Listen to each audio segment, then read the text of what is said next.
ಎಲ್ರಿಗೂ ನಮಸ್ಕಾರ. ನಾನಿವತ್ತು ಶೇಜ್ವಾನ್ ಫ್ರೈಡ್ ರೈಸ್ ಮಾಡೋದನ್ನು ತೋರಿಸ್ತಾ ಇದ್ದೀನಿ. ಬಾಣಲಿನಲ್ಲಿ 2 ಟೇಬಲ್ ಸ್ಪೂನ್ ಎಣ್ಣೆ ಹಾಕ್ಕೊಳ್ತೀನಿ. ಸ್ವಲ್ಪ ಬೆಣ್ಣೆ, 1 ಸ್ಪೂನ್ ಸಣ್ಣದಾಗಿ ಹಚ್ಕೊಂಡಿರೋ ಬೆಳ್ಳುಳ್ಳಿ, ಅರ್ಧ ಸ್ಪೂನ್ ತುರಿದಿರೋ ಶುಂಠಿ, ಸ್ವಲ್ಪ ಈರುಳ್ಳಿ ಸೇರಿಸ್ಕೊಂಡು ಫ್ರೈ ಮಾಡ್ಕೊಳ್ಬೇಕು.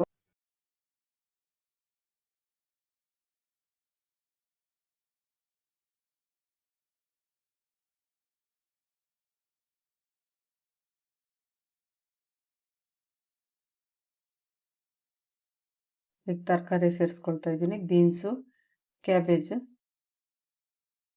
ಕ್ಯಾರೆಟು, ದಪ್ಪ ಮೆಣಸಿನ್ಕಾಯಿ, ಈರುಳ್ಳಿ ಹೂವು ಸ್ವಲ್ಪ ಸೇರಿಸ್ಕೊಂಡು ಫ್ರೈ ಮಾಡ್ಕೊಳ್ಬೇಕು.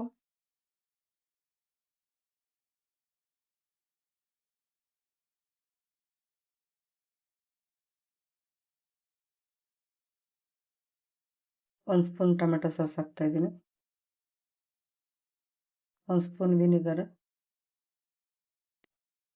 1 ಸ್ಪೂನ್ ಸೋಯಾ ಸಾಸ್, ಅರ್ಧ ಸ್ಪೂನ್ ಖಾರದ ಪುಡಿ, ಸ್ವಲ್ಪ ಉಪ್ಪು ಸೇರಿಸ್ಕೊಂಡು ಫ್ರೈ ಮಾಡ್ಕೊಳ್ತೀನಿ.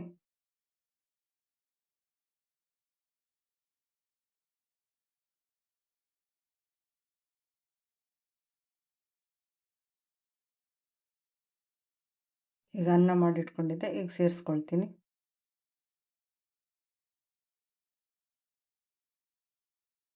ಇಲ್ಲಿ 2 ಸ್ಪೂನ್ ಶೇಜ್ವಾನ್ ಸಾಸ್ ಹಾಕ್ಕೊಳ್ತಾ ಇದ್ದೀನಿ.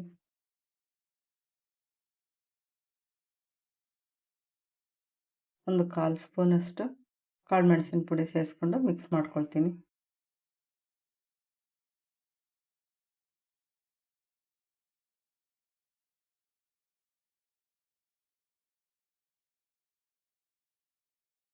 ಲಾಸ್ಟಲ್ಲಿ ಸ್ವಲ್ಪ ಕೊತ್ತಂಬರಿ ಸೊಪ್ಪು ಸೇರಿಸಿ ಮಿಕ್ಸ್ ಮಾಡ್ಕೊಳ್ತೀನಿ.